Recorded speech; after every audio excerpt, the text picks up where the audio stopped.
National Weather Service has issued a tsunami warning for the coastal areas of northern and central California, including the following counties: Sonoma, Marin, Napa, San Francisco, San Mateo, Contra Costa, Alameda, and Santa Clara.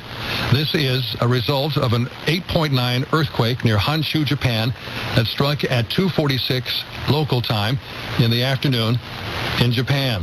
If a tsunami wave is generated, it is expected to arrive in San Francisco at the mouth of San Francisco Bay at 8:08 a.m.